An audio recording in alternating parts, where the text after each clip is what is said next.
नमस्कार दोस्तों, स्वागत है आपका इस YouTube चैनल में। आज इस वीडियो के अंतर्गत हम 69,000 शिक्षक भर्ती में कोर्ट का क्या फैसला हुआ और सुनवाई आज हुई या नहीं हुई, इसके बारे में बात करेंगे। साथ ही बीएड की परीक्षा देने वाले छात्रों के लिए भी बात है कि बीएड का जो परीक्षा तिथि है वो निर्धारित की गई है अभी।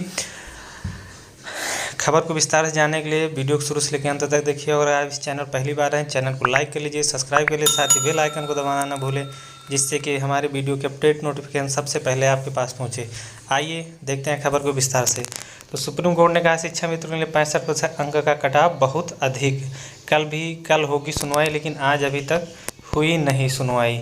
तो उत्तर प्रदेश में 69,000 सहायक शिक्षक भर्ती मामले में शिक्षा मित्रों की याचिका पर सुनवाई के दौरान सुप्रीम कोर्ट ने बुधवार को कहा कि परीक्षा में योग्यता मानदंड 65% अंकों का कटाव बहुत अधिक है। इससे शिक्षा मित्रों को 25 अंकों का वेटेज का लाभ नहीं मिल पाया। कोर्ट भर्ती में बीएड को भी शामिल किए जाने के विरोध में बीटीसी अभ्यर्थियों की दलील से सहमत नहीं दिखा।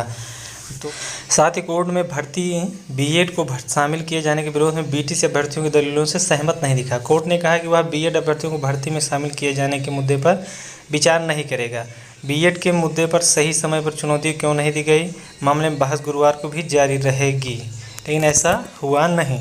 शिक्षा मित्रों ने हाई कोर्ट के फैसले के खिलाफ सुप्रीम कोर्ट में याचिका दाखिल कर भर्ती परीक्षा में न्यूनतम योग्यता अंक सामान्य वर्ग के लिए 65% और आरक्षित वर्ग के लिए 60% रखे जाने को चुनौती दी है। हाई कोर्ट ने न्यूनतम अंक तय करने को सही ठहराया था और प्रदेश सरकार को भर्ती की इजाज़त दे दी थी। सुप्रीम कोर्ट ने पिछली सुनवाई में के लिए जो अंतरिम आदेश में प्रदेश सरकार को 37,339 पद शिक्षा मित्रों के लिए खाली रखने को कहा था और बाकी के पदों पर भर्ती जारी रखने की इजाज़त दी थी। साथ ही बीएड को शामिल किए जाने के मामलों में पीठ ने कहा कि इस बहस पर कोई मामला विचाराधीन नहीं है, क्योंकि एनसीटीए ने बीएड को शामिल करने की अधिसूचना जारी की है। अगर आपको कुछ भी करना है तो आपको एनसीटीए के खिलाफ आपको याचिका दायर करना पड़ेगा, या तो उनसे ही आप जो है विकल्प मांग सकते हैं। बताया कि सिर्फ 2 ही विकल्प आपके पास हैं, या तो आप एनसीटीए की अधिसूचना को चुनौती दें या फिर एनसीटीए अधिसूचना के आधार पर सरकार के नियमों में बदलाव में देरी करने की बात कहें।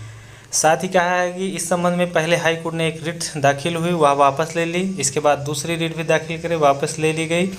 फिर तीसरी रिट दाखिल हुई, उस पर भी हाई कोर्ट के नोटिस पे अभी कोई सुनवाई नहीं है।